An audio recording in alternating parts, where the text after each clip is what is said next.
Money, some have it, some don't. Some have mastered it. Most are still chasing it. You may think of money as just numbers and spreadsheets and math, or an equation that needs to be solved. But the real financial decisions are made away far from calculators, around dinner tables with ego, pride, fear, and personal history. The true nature of money is the dance between the cold arithmetic of a spreadsheet and human nature. When it comes to money, we are complicated creatures, and financial success is not so. Much about how much you know, but how you behave. This video was inspired by Morgan Housel's amazing book, The Psychology of Money.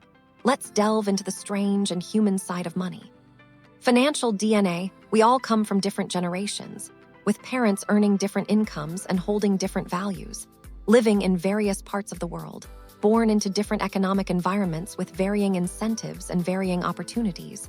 We all have very different experiences towards money. Take, for example, the stock market and inflation. People born in 1970 saw an almost tenfold increase in the S&P 500 during their teens and 20s, leading most to have a positive view of the stock market and a higher inclination to invest. People born in 1950 saw the stock market go nowhere in their teens and 20s, leading to a more negative view of the stock market and less inclination to invest. People born in the 1960s experienced significant inflation during their teens and 20s, leading to a higher awareness and more negative view of inflation and its effects. People born in 1990 experienced relatively low inflation during their lifetime, leading to less concern and awareness of its effects. A person's experience with the stock market and inflation during their formative years greatly shapes their attitudes and behavior towards investing and financial decision-making. People justify every financial decision they make based on the information they have at that moment and their mental model of the world, which has been passed on to them from their parents and is shaped by their unique life experiences. Although they can be misinformed, lack information, or make bad decisions, their actions make sense to them in that moment and align with their own personal story.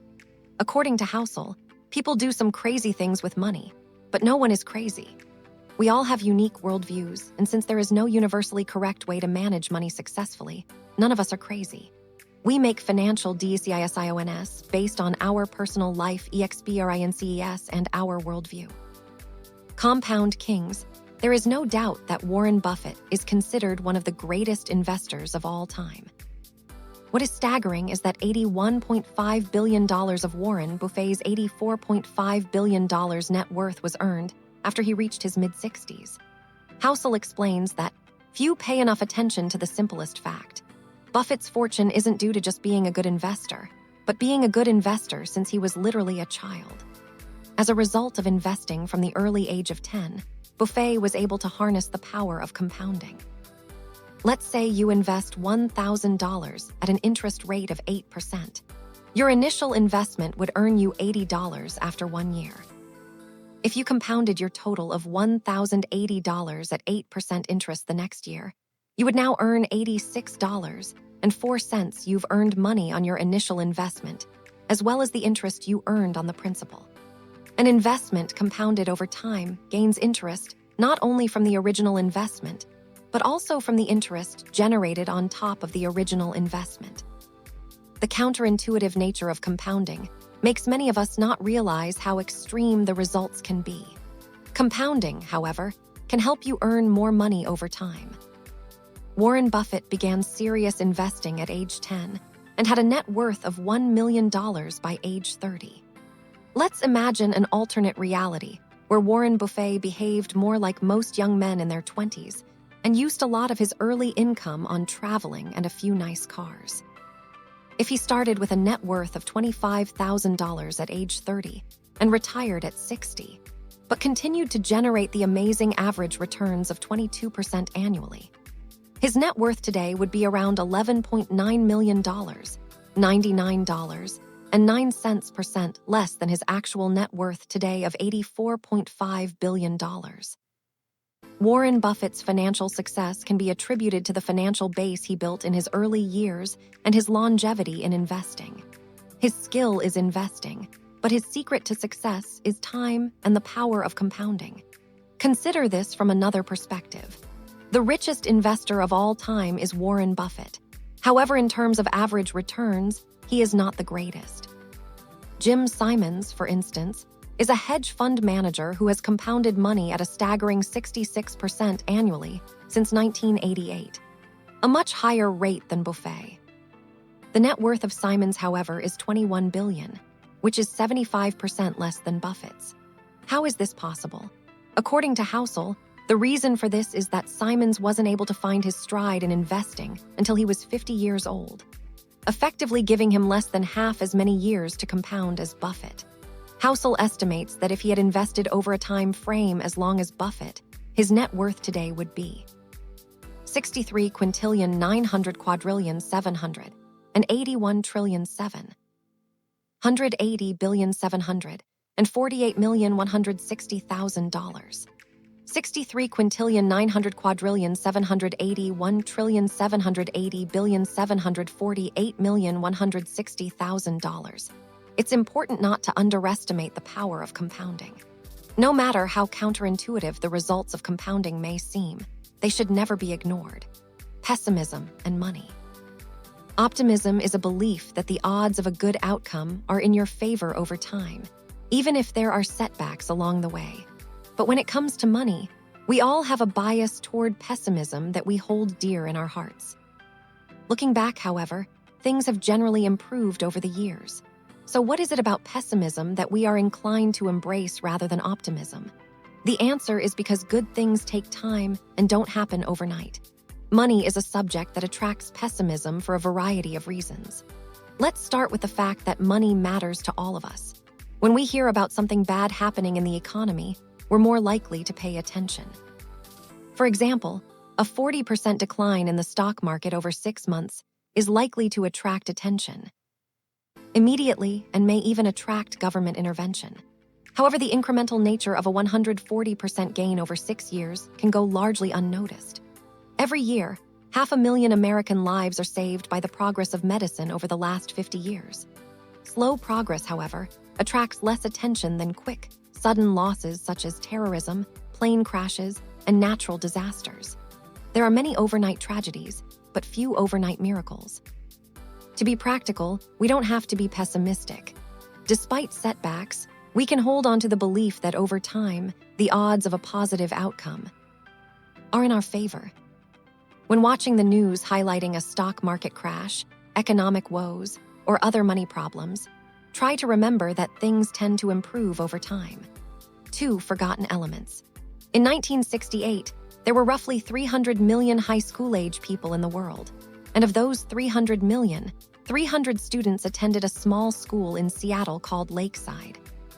Lakeside happened to be the only high school in the world at the time that had a professor with the foresight to lease a computer, the teletype Model 30. This was no ordinary computer. It was advanced for the time and the type of computer that even graduate students didn't have access to. And for one lucky student at Lakeside, this would change everything. That student was Bill Gates. From 300 million to 300. In 1968, there was roughly a 1 in a million chance of being a high school student with access to a computer. Bill Gates and his schoolmate Paul Allen would go on to create Microsoft together. Even as a teenager, Gates showed exceptional intelligence, hard work, and a vision for computers unlike anyone else. But going to Lakeside also gave him a 1 in a million competitive advantage and head start. And Gates is not shy about this. In 2005, he said, "If there had been no Lakeside, there would have been no Microsoft." What is not often mentioned in the early Microsoft story was a third member of this gang of high school computer prodigies, Kent Evans, just as intelligent, just as visionary. Kent could very well have been one of the founders of Microsoft, alongside Gates and Allen. However, that would never happen. A mountaineering accident took Kent's life before he graduated high school.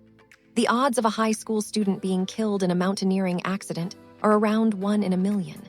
Just as the extremely rare stroke of luck would propel Bill Gates and Paul Allen to great success, Kent Evans would experience an extremely rare event and an encounter with what Housel calls the close sibling of luck, risk. Luck and risk are like the wind and the waves that determine the course of a sailboat. The sailor can control the rudder and the sails, but ultimately the direction and speed of the boat are influenced by external factors that cannot be fully predicted or controlled. The pursuit of success is full of twists and turns, and the role luck and risk play in shaping our lives is an important perspective to keep in mind.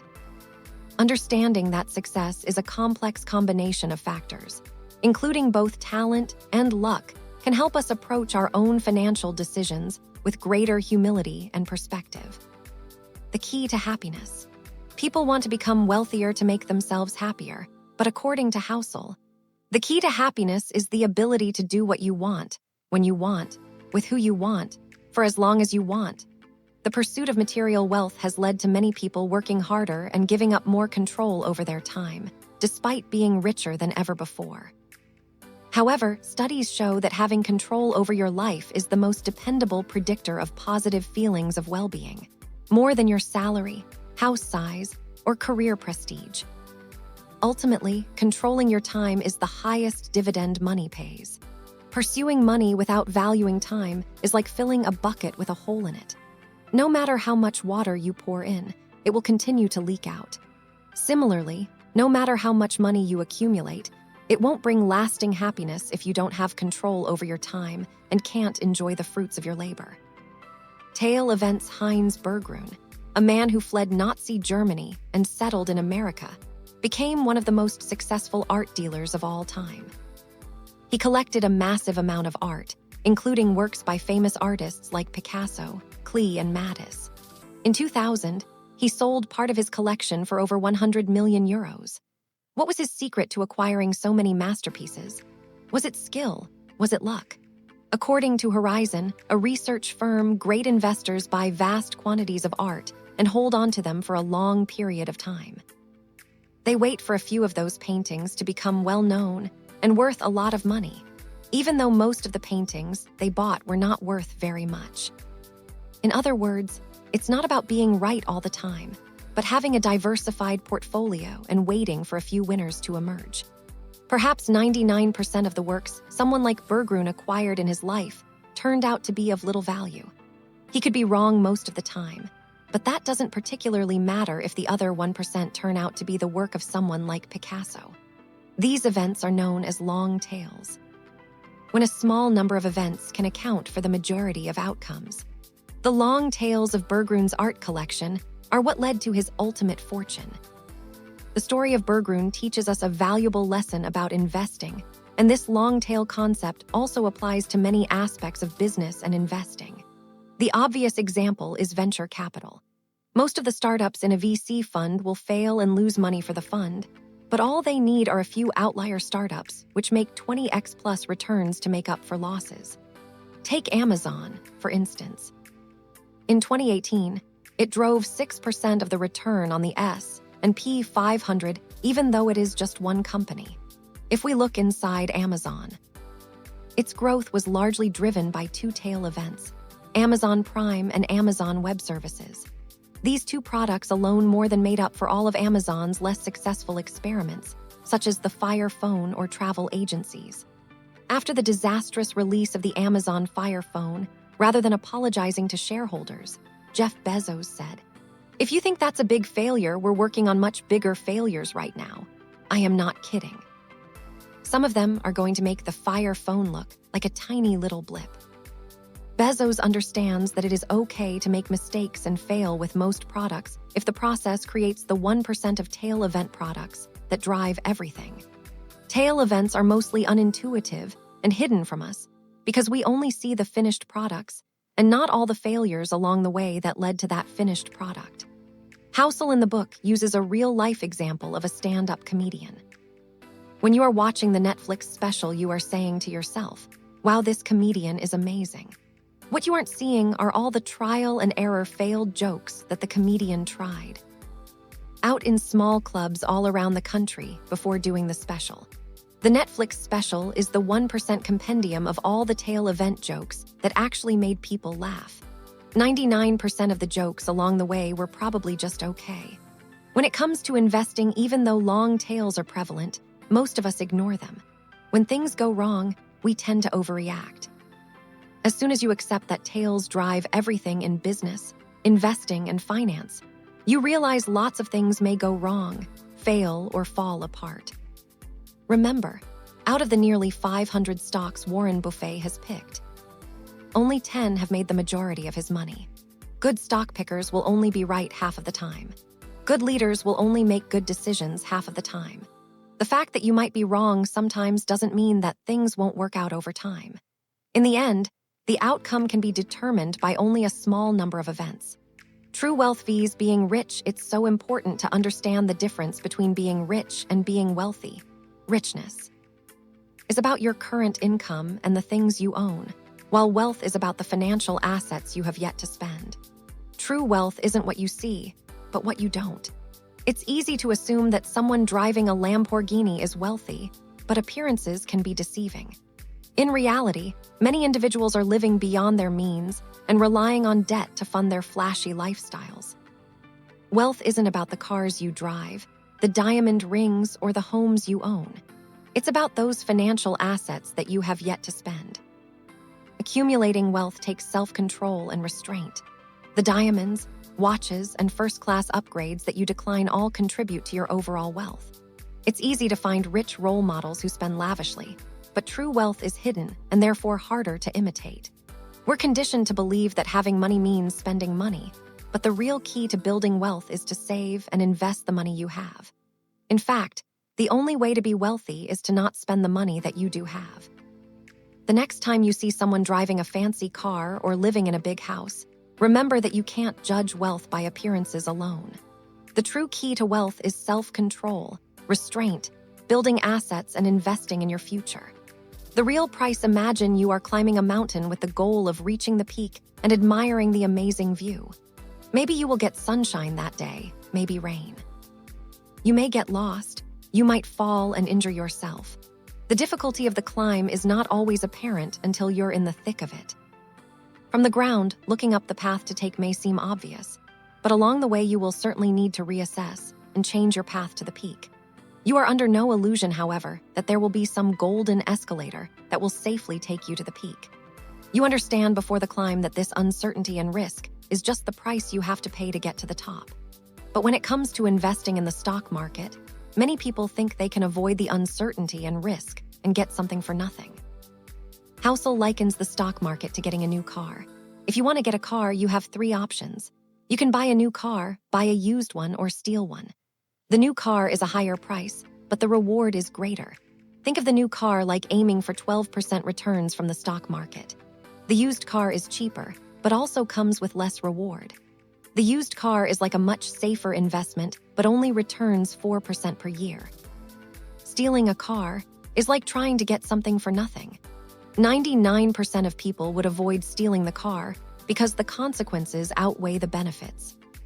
However, when it comes to the stock market, people seem to be under the impression that they can take option 3 and steal from the market. They try all kinds of tricks and strategies to get good market returns without paying the price, attempting to sell right before a dip or buy right before a boom. Consider, for example, wanting to earn an 11% annual return over 30 years in preparation for your retirement. From 1950 to 2019, the Dow Jones Industrial Average has returned about 11% per year. Over those 69 years, however, of course, there were many high highs and low lows. For many, the sight of their investments going up and down can be traumatic, so they try to get in and out quickly, without paying the price of volatility and uncertainty over the long term, akin to trying to steal the car. The price you must pay is not just about dollars or cents when investing. It's about accepting the emotions that volatility, fear, and risk can bring. Recognizing that successful investing comes with a price is crucial. This price is not immediately obvious, but you have to pay it, just like you would for any other product.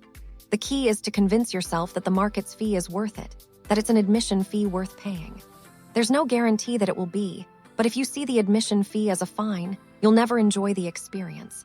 Be willing to pay the price once you find it. Hedonic treadmills, enough. Know when enough is enough. Become familiar with the concept of hedonic adaptation or the hedonic treadmill. Every time you hit the goal, you keep moving the goalpost further ahead. You need only look at the demise of Bernie Madoff and Gupta, two men who already had everything and were ultra-wealthy. But all the money in the world would never have been enough, both resorting to crime to make even more money. The pursuit of wealth and success without a sense of knowing when enough is like climbing a never-ending ladder. No matter how high one climbs, there is always another rung to reach for, and the pursuit can become all-consuming, leading to a lack of happiness and fulfillment.